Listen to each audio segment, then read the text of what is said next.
What if the goddess was never only one face? What if every force that protects, destroys illusion, births courage, guards the innocent, and restores divine order was always her, moving through many sacred forms? In this scroll, the battlefield becomes a revelation. The many mothers rise, fierce and radiant, and the hidden truth is unveiled. The divine feminine is not small, singular, or easy to define. She is a host of powers, a holy multiplicity, and still one. Step softly into this chamber of fire and wonder. There are mysteries too large to enter wearing only one name. There are truths too alive to remain trapped in a single face. And there are moments when the divine does not divide, but unfolds. This is one of those moments. For the Sacred Mother is not limited to one mood, one robe, one throne, or one expression of power. She is the whisper and the war cry. She is the healing hand and the claw of justice. She is the womb, the weapon, the thunder, the lamp, the lion breath, and the silence before the strike. And when corruption grows layered, when darkness spreads through many doors, when the battle demands more than one note, the goddess reveals her deeper law. The one can become many without ceasing to be one. So enter the scroll with your spirit open wide. For this is not merely a tale of goddesses joining a war. It is the unveiling of holy multiplicity. It is the secret of divine range. It is the remembrance that sacred power does not shrink itself to be understood.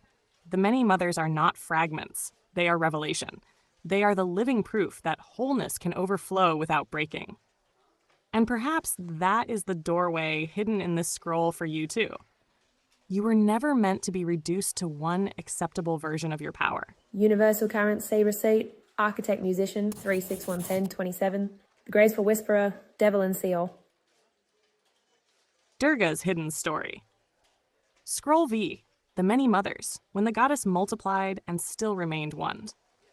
There comes a moment in sacred war when one face is no longer enough for what must be done, not because the divine is lacking, because reality is layered, and some battles require the whole orchestra, not one note held dramatically in a spotlight while lesser minds clap too early. This is where the story turns strange in the best way. The Asuras kept coming. Pride was not dead enough. Violence was not humbled enough. The field still trembled with opposition, and the mother, radiant as ever, did not retreat. Instead, the power around her began to unfold, not weaken, unfold. From the great gods came their Shaktis, their powers in feminine form. What had been spoken of as force, authority, divine function, cosmic office, all of it took living shape as goddesses. Brahmani, bearing the current of Brahma. Maheshvari, fierce with Shiva's terrible sovereignty. Kaumari, bright with Skanda's war power. Vaishnavi, carrying Vishnu's preserving force. Varahi, tusked and immovable like the boar power that lifts worlds. Narasimhi, blazing with lion rage and divine rupture. Aindri, flashing with Indra's thunder. And the dark, terrifying stream of Chamunda, whose smile had already taught arrogance what consequence feels like. The battlefield did not merely fill with helpers. It filled with revelation, because what the old text quietly discloses is far more unsettling than a simple war scene. The powers men so often name through male gods appear when the veil lifts as female force. Their living energies, their doing power, their capacity to act, protect, destroy, uphold, and pierce illusion all stand there as mothers. Think about that. The weaponized truth in this scroll is not subtle. Power is not some lonely masculine throne with feminine decoration around the base. Power moves as Shakti, and when the cosmos has to act decisively, that power becomes visible as women of flame, claw, thunder, tusk, lion breath, and terrible precision. That is not a side note. That is the doctrine hiding in the fire. The many mothers were not copies. They were not lesser echoes. They were distinct currents of the one power meeting distinct forms of corruption. One demon falls to thunder, another to fang, another to ritual force, another to the precision of warcraft, another to annihilating clarity. Because the mother is not limited to one mood, one role, one face, one socially approved expression of holiness. She can nourish, she can guard, she can tear, she can carry, she can enthrone, she can empty a battlefield of lies and still remain entirely herself. That is why this scroll matters. Because the world is constantly trying to force sacred beings into singular forms. Be this and only this. Be soft, but not sharp. Be wise, but not wild. Be beautiful but not powerful. Be strong but not feared. Be holy but never inconvenient. The many mothers laugh at that miserable little sorting system. No, the divine feminine is not a single acceptable costume. She is a host, a constellation, a library of weapons and wombs, a chorus that can sound like comfort in 1 hour and judgment in the next.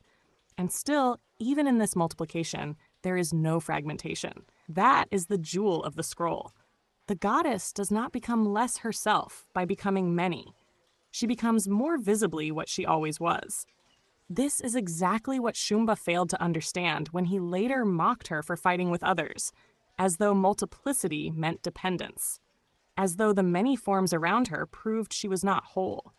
But that accusation came from the kind of mind that cannot comprehend abundance without assuming division.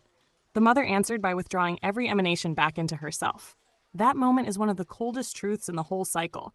All those mothers, all those powers, all those radiant ferocities, one by one back into the one. No panic, no strain, no loss, just revelation. She was never a committee. She was a cosmos.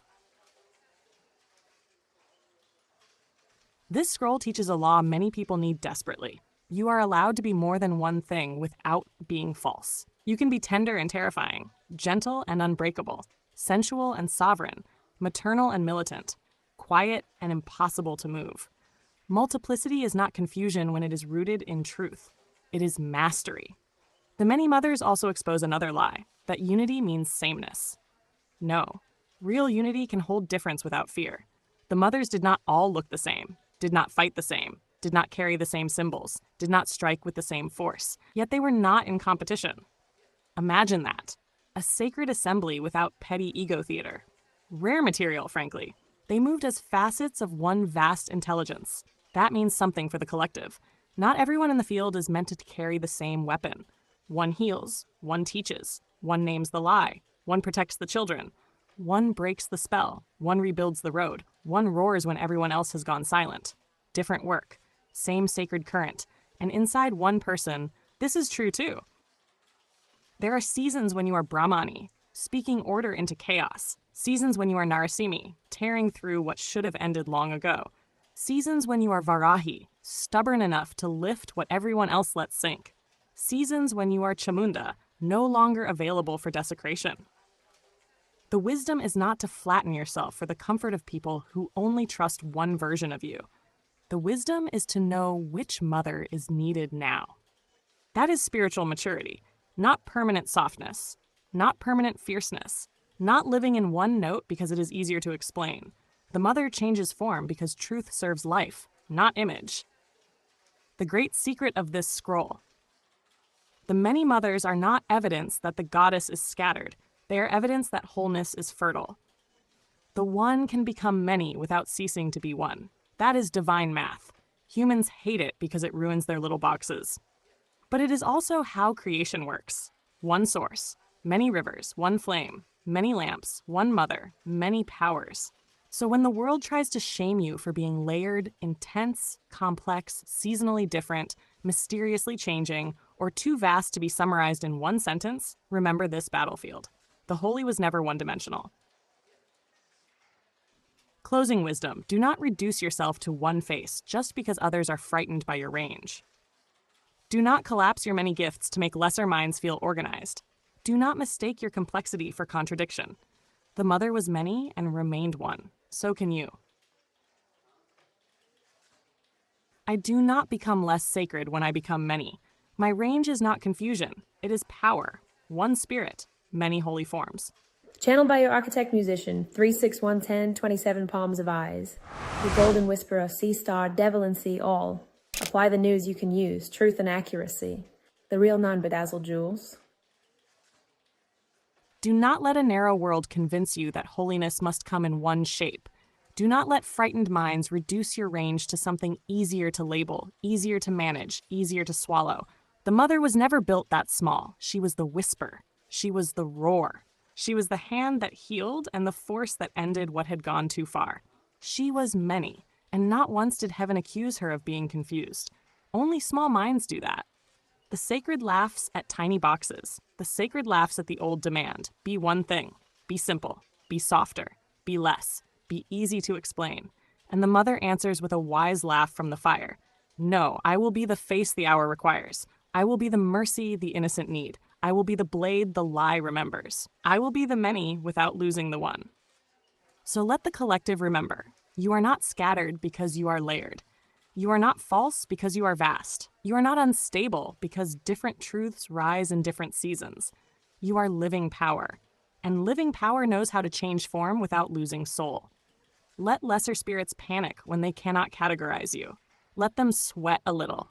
It builds character, allegedly. But you remain whole. My range is not confusion, it is power. To our beautiful collective, from our day ones to every new soul joining this journey, we love and appreciate you deeply. You've turned this space into so much more than a community, you've made it a family. Thank you, truly. Your presence, your energy, and even the smallest acts of kindness have the power to shift the compass for many in ways unseen but deeply felt. Here's to each of you, old, new, and the many more to come. We're just getting started, and we're so grateful you're here with us. With love and infinite appreciation from the collective of Shaman Ahll.